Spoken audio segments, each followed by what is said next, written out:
A few months ago, my father came to me and asked, Sunny, do you know that ChatGPT thing?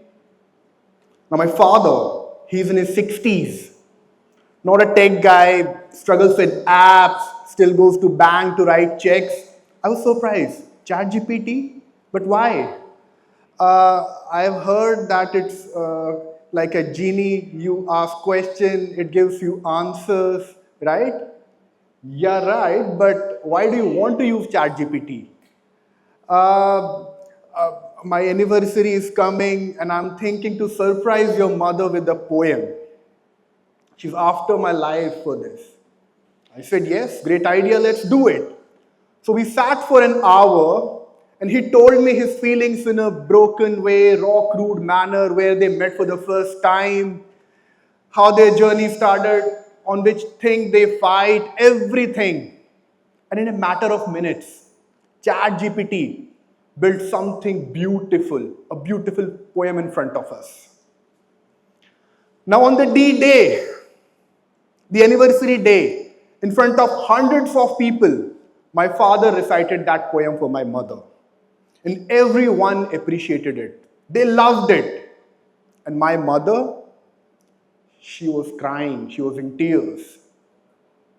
Not because my father became poetic that day, because it took her back to the memory lane, those old beautiful moments. And she became very happy. That day I realized that AI didn't make my father less human, rather it made him more human. Ladies and gentlemen, distinguished guests, and my dear users of AI, artificial intelligence. This has been the talk of the town from a long time. We all are seeing AI becoming a part of our life. Personal, professional, in all nook and corner, we are finding AI. And AI is growing at a rapid pace. Every day we see new nuance of AI, new variation of AI. 2023, we called it the year of generative AI. And now 2024 to 2025, with agentic AI, this is the year of agents. So we are seeing new advancement and new developments. But with this new progress, we are also sensing that a lot of people associate AI with fear, confusion, and anxiety. They fear that AI is going to steal their jobs. It will create job displacement across the ecosystem.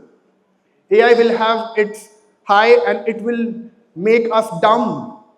AI will have dependence and it may create havoc in the humanity.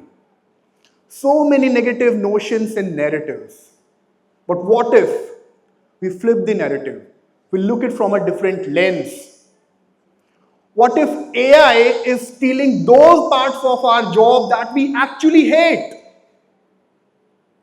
Crunching data, crunching numbers, summarizing content, drafting emails, building pictograms, histograms. We hate them. And these are tasks. These are not your soul. And AI is not coming for your soul.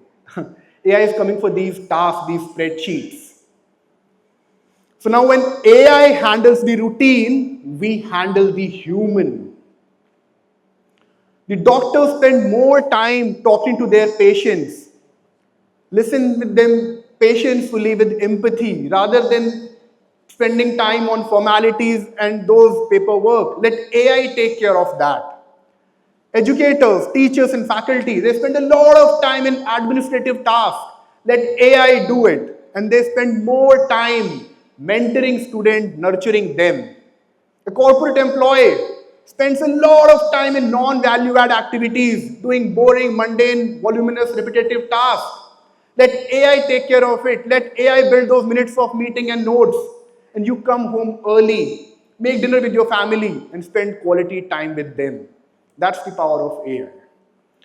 So AI is not just making us productive, it is also making us more present. And isn't that we all are craving for? AI is making us hear better.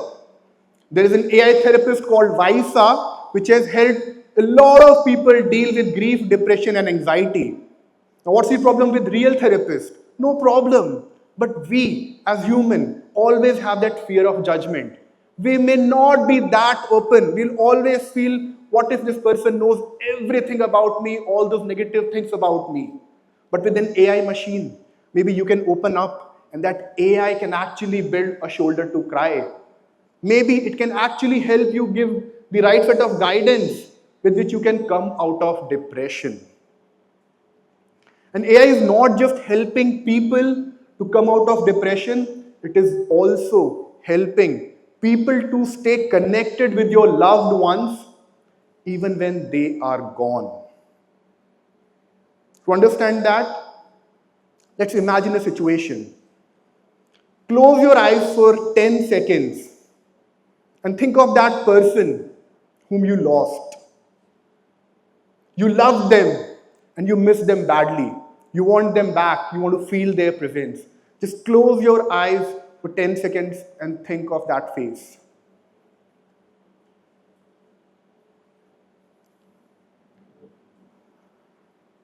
Now imagine a situation, a scenario where your Google Assistant and Amazon Alexa has a voice of that person and you can feel that person around you. How would you feel? What if the same voice says good morning to you? Good morning, have a great day. When you come back from your college, it asks you in the same voice, how was your day? And when you are down, when you are depressed, it gives you advices, it pulls you up. And maybe to your children, it sings lullabies and it sings good night stories to your great-grandchildren. How would you feel? Thanks to the new AI inventions like voice cloning and companies like 11 Labs, Resemble AI, and Hereafter AI, which is helping people preserve their voice so that when they are gone, their memories in the form of voice is always there. People are preserving their voice, future birthday wishes, important notes for future milestones, like your child's birth, child's birth. They're giving words of wisdom, life advices, being passed to generations with that same voice. Now here, did AI replace anybody? Replace any human? No. And people, when we lose somebody, what do we want? Do we want tech? Do we want tool? No. We just want to stay with them. And here AI is making that possible. AI is building a way with which it can enhance and amplify the warmth of connections, comfort, and continuity. So ladies and gentlemen, AI is not making us dumb or taking our job away. It is amplifying the emotional factor here. And AI these days is not just helping people stay connected, it is also making people stay longer. In Japan, a 60-year-old woman was suffering from leukemia, blood cancer with which her body was generating white blood cells abruptly and abnormally. She was dying every day. The best of the best doctors of the Tokyo Institute of Medical Sciences, they were giving their best efforts. But her condition was not improving. The symptoms were haphazard. They were not there. Nobody was able to understand the pattern. It was difficult for the doctors to build a line of treatment that can actually help her.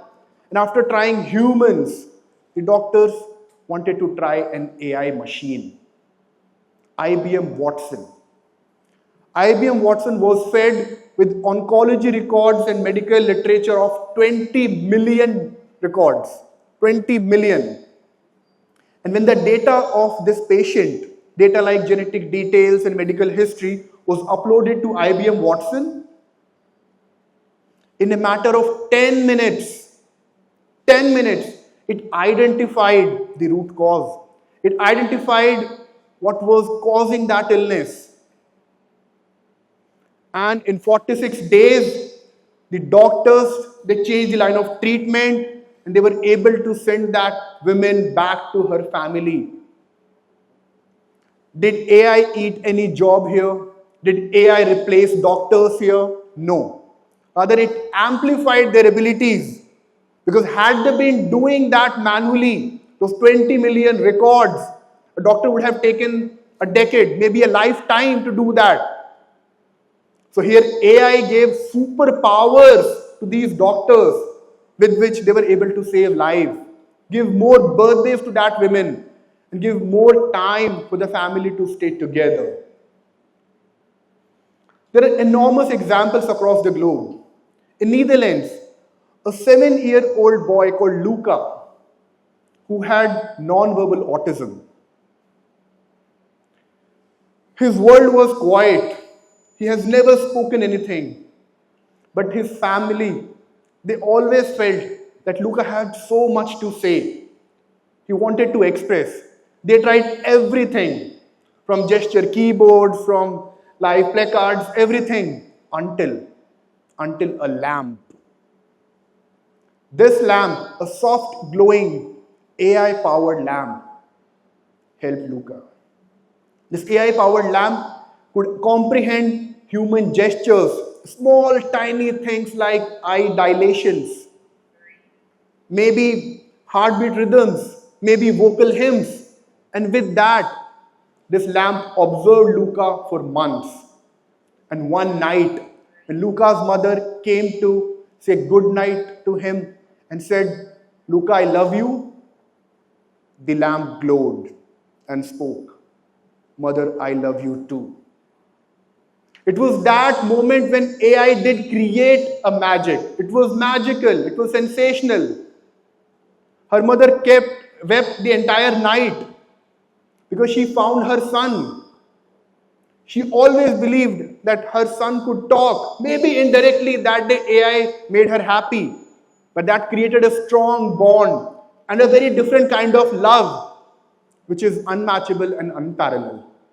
So that day AI didn't eat any job, didn't replace any human.